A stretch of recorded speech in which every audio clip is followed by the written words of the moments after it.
Hello friends, it's Josephine here and welcome to Studio Talent Collective, the podcast. Now today I'm going to be talking about the Gap ad. You know the one, Katseye, the global girl group dancing in jeans and really just nailing it, firstly, but secondly, creating a viral video that has so many clever elements in it that it needs to be discussed. Now, if you haven't seen it, go to YouTube. I think it's sitting at over 6 million, maybe 6.5 million views right now.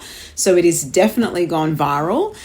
We're going to talk about that, and we're going to talk about the beauty of this campaign and some of the things that you might find surprisingly can also be related to your very own performing arts business. Don't go anywhere.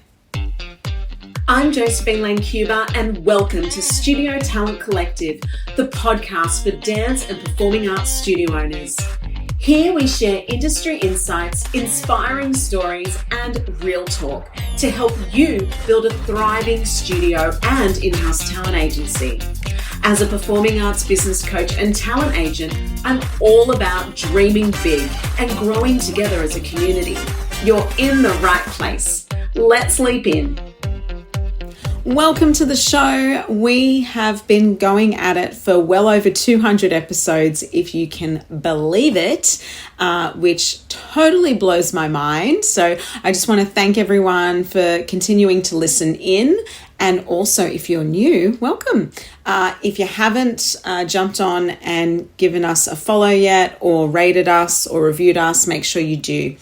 Now, I would love to talk about the Gap ad. Now, if you don't know what I'm talking about, this is the ad that Gap Jeans has created using Katseye, the global girl group that was really born from an intensive K-pop style group training boot camp that went on for a very long time, like a ridiculous amount of time, and was televised and put into a documentary. The documentary is called Pop Star Academy. It's a bit of a lame name, but if you check it out, I think it's still on Netflix, Pop Star Academy, it is the making of Katseye, the girl group. And the whole premise of the show is that these international producers, directors who are in that K-pop industry, they want to put together the next supergroup, right? The next supergroup. And they're looking for a diverse cast. So they want women and girls to feel represented from all around the globe. And so it is definitely a diversity, an intentional diversity casting, which I am here for, like I love, but I think the magic of Katseye, and I was totally into it. Like I watched the show well before the whole Gap advertisement came into play, and we're going to talk about that in a sec. By the way, if you haven't checked it out, if you haven't seen the video I'm talking about, it is a choreographed dance routine promoting Gap, right? The Denim brand. I think it's the Better in Denim campaign. And essentially it's to the song Milkshake. My milkshake brings all the boys to the yard and they're like, it's better than yours. You got to know it. So they did it to that track. And it's not just Katseye, like there's backup dancers, but it's a whole crew. Like it is creatively really interesting to watch. The choreography is interesting. The creative decisions in relation to how the video starts with the hip movements and, just the intricate hand and arm movements. And it's really cool.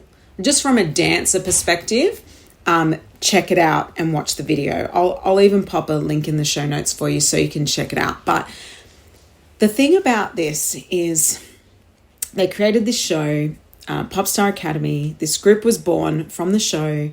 And the whole idea is that they go on to have global success and have this diverse cast representing, the girls of the world. Now, obviously, that's an impossible task, and we know that, right? We can't tick every box. But the way it has been done, in my opinion, is not tokenistic. I think they did it really well. Really, really well. Now, if you haven't seen Popstar Academy, make sure you do. The training is brutal. So it's a selection process. And it goes on for several months. I think they even like stay in this boot camp for like over a year or something. Like it's ages until they actually make this selection. So you could be in this boot camp scenario doing all this training, this audition process, this intensity, and not be selected. But that's kind of part of the process.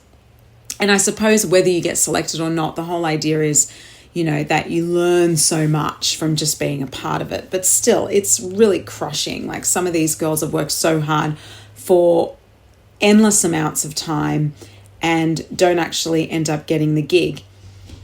They are housed, you know, they're fed, they still get stardom in some respects, I suppose. And it actually reminds me of that Bardo process. Remember Bardo, that Australian girl group from like 100 years ago, more likely probably 30 years ago or something like that. And they went through this very similar process. And I think the show was called Top of the Pops. And essentially this girl group is formed on this show. They go through a brutal process. They all have to live together, and they develop this band. And, you know, I hope for the sake of Katseye that they're being more looked after than Bardo was. I think, you know, Bardo makes hardly anything from the royalties of their music. They were paid a pittance, apparently. Like, rumor has it that they were paid like, I don't know, something like $40 a week just for some food or something. I mean, yes, they got accommodation and all the things, but there was no actual salary, which was pretty terrible. But, you know, those were the days, right? The 90s where you could, and those early 2000s where you could, you know, treat artists like crap and get away with it and they'd sign contracts, basically signing their life away to the record labels. So, you know, we're not seeing that like we used to, which is amazing.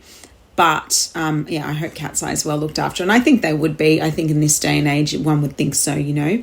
And so they deserve to be. That's the other bit. Now, like I said, it's not tokenistic, but it's not tokenistic. It's not. It's done beautifully. It's a beautiful blend of girls. So talented. So talented, right? And this video that they did, this dance clip, has gone viral. Now, there's a lot we can say about that. First of all, obviously it was genius from, you know, the marketing department of which created this particular advertisement. But what I really like, and this is what I want to lean into, because as studio owners, you will know that you have people within your walls that have incredible skills. You know, like these dancers, for example, they have incredible skills, incredible dancers, great singers, but they've gone on to do advertising. Now you can see that there is so much opportunity with the use of this skill. And that's what I want to kind of lean into today as well.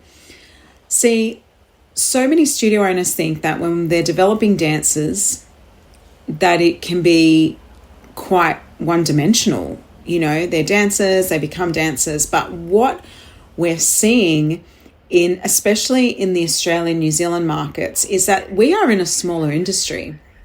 You know, I just had a conversation today with an artist from the UK, and, you know, we have to manage expectations because it's a smaller market here. It truly is. It's just the way it is. And so for those US and you know, UK friends that are listening, because I know we've got quite a few listeners from overseas, it is a different marketplace here in Australia. Not to say there isn't work, there is, but it is smaller. Like theatre, for example, like if you're a dancer and you're going for a gig, how many theatre shows, you can count on two hands how many theatre shows are launched in 1 year. Like, and I mean like major theatre productions. You can count on one or two hands. It's pretty limited, right? And everyone's vying for the same positions. Same with television and film. Like as a talent agent, you know, I've got my agency Studio Talent Collective, which has studio owners in the fold. But we see television and film opportunities coming through each week. Absolutely. Like I just booked one of my girls from Terpsichore Dance Co., which is one of my clients who's within STC, my agency. And, you know, she just booked a vertical film in China. She's an 8-year-old girl, flew to China, did the gig, just flew back. Amazing experience. But, you know, it can be quite limiting of what's available here in Australia. Now, advertising, on the other hand, is a thriving industry because everywhere you look, there's advertising. Like, think about it. It is literally everywhere. It's, you know, on the podcast breaks that you listen to. It's on the car radio as you drive. It's on the billboards as you drive past. It's all through social media. It's on your television screen. It's at the cinema. It's, you know, it's on the serviette holder at the pub. You know, like we are constantly being marketed to. And so advertising is a huge industry and it is lucrative and it is frequent. So even in Australia, we have a lot of commercial opportunity for artists. And so the fact that Katseye has been selected from their skills as dancers and singers to then go on into advertising space is phenomenal. And I think that there's an opportunity here for all of your students, really, or your artists that you represent, all of them, regardless if you see them as a dancer, to still also be represented in the commercial space. Because it is a huge industry and it can't be missed. And this is the opportunity that having an in-house talent agency can actually bring. Because it is more than just developing skilled performing artists. It's also about the commercial viability and them being able to make a career from the arts. Because if you, especially like I said, in smaller markets like Australia, like New Zealand, whatever, if you limit them to one art form, then they're cooked. Most of them will not be able to survive. They will go and teach and do other things, but most of them will not be able to survive on that. Now, obviously, there will be the lucky few that actually have the tenacity, that grow their careers, that really do generate, a good, sustainable income from the performing arts, but many won't. And so I think opening up to that world of advertising is fantastic. Obviously Katseye's management team has got it down in spades. Now I know they're celebrity types, but it doesn't matter. The similarities are there and there's the opportunity for everyone, right? So just being open-minded. I think not enough studios, especially dance studios, acting studios, obviously going to be a bit different, but vocal and dance studios do not open this conversation up with their students. And I think it should be. I think it should be something that is more discussed, that there are other ways to generate income in the industry. Studio owners, are you ready to add a fresh income generating class without hiring extra staff? Set the Scene is your plug and play acting program designed just for dance and performing arts studios. Created by a studio owner for studio owners. No drama degree needed, just space on your timetable. Position your studio as a leader in performing arts while nurturing creativity, confidence, and life skills in every student.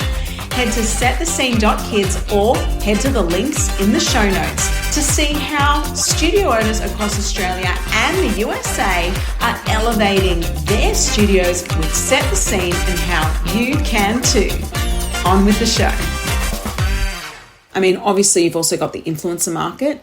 So what we're seeing now with the Katseye video, for example, is we're seeing, TikTok's blowing up. Everyone's like, putting their milkshakes in the yard, copying the moves. That's probably half the reason that there's so many views on the bloody video, because everyone's like learning it and probably putting it on repeat over and over and over, trying to learn the moves. I personally haven't done that. But I will say that when I was younger, and I mean much younger, like a kid, I have two older sisters. So My eldest sister is 9 years older than me. And then we've got the middle sister who's halfway in between. And then there's me. So I would have been in primary school, like, I probably would have been 8 or something like that. And I just remember we had, at the time, there was no social media. There was no anything. Like, we used to watch music videos on a Saturday and tape them on your VHS for playback later. So you could watch your music videos later via VHS. And so we used to copy the moves off music videos back then, right? It didn't matter. The kids don't change. Teenagers don't change. I remember we used to do, New Kids on the Block. Do you remember if anyone's like my age, I'm 42, you'll know who New Kids on the Block were. And we used to, I'm just trying to think, was Marky Mark and the Funky Bunch, Mark Wahlberg's brother was in New Kids on the Block. Donnie. I think his name was Donnie. Keep following me here. I promise you. Now, we used to do that song, oh, oh, oh, oh, oh, oh, oh, oh, oh, the right stuff. And me and my sisters would go around the coffee table and like follow the steps that they did in the circle and stuff. And we used to like do all the moves. I used to do the Madonna Barcelona concert, knew it back to front. All of it, right? We used to do all the things. And I'm laughing about it now because essentially that's what, like, that VHS playback, rewind, watch video again, learn choreography and do it in your lounge room thing that we used to do as kids, me and my sisters, is essentially what TikTok is. Like, if you think about it, like, these people are hitting rewind on the YouTube video. Well, they're skipping back the YouTube video, and they're learning the choreography over and over, and they're doing it in their lounge rooms, but they've got a camera on them. That's the only difference. We didn't film ourselves doing it, but we still did it. Like, fundamentally, humans have not changed. Fundamentally, we are the same. And so, I think it's really interesting because that virality came from that choreography. I mean, had New Kids on the Block, if we had social media back then, everyone would have been doing the right stuff, And so, and that's what I mean. It's a really interesting concept, and how everyone's kind of taken to it. I just think it's exciting. I love the group. I love the concept of that global brand of representing different faces, diversity. I think that is a very big focus within my agency. It is something that I teach my studio owners that join us. I talk about embracing diversity. In fact, embracing diversity is one of the key elements of my course, Talent Manager Bootcamp. We have a whole lesson on it. It's literally called, embracing diversity. And the reason I talk about diversity, and diversity can mean anything. It can mean ethnicity, it can mean size, it can mean ability, disability, etc., right? Diversity. Different people on your books. Same within the classroom, like embracing diversity in your studio, having those diverse options when it comes to programming, having a disability program. For example, we talked to Simone Isles from Disinfluencer last week, introducing cultural dance or having a cultural dance workshop in the school holidays with someone, that can share their culture with your students. Like, however you go about it, but just bringing in that global sensibility, I think that is clever. That is clever in this day and age, and I actually think it's a necessity, and I think it's one of the key ingredients to why Katseye is rocking it right now. They're rocking it, yeah? So kudos to the team that created that Gap commercial, Better in Denim. It makes me want to shop at the Gap. I have shopped at the Gap when I was in the USA. Actually, I'm just looking in my wardrobe. I think I've still got a denim shirt from the Gap. I think I do. That is so exciting. I'm going to so wear my denim shirt again. Does that mean denim is like in for the win right now?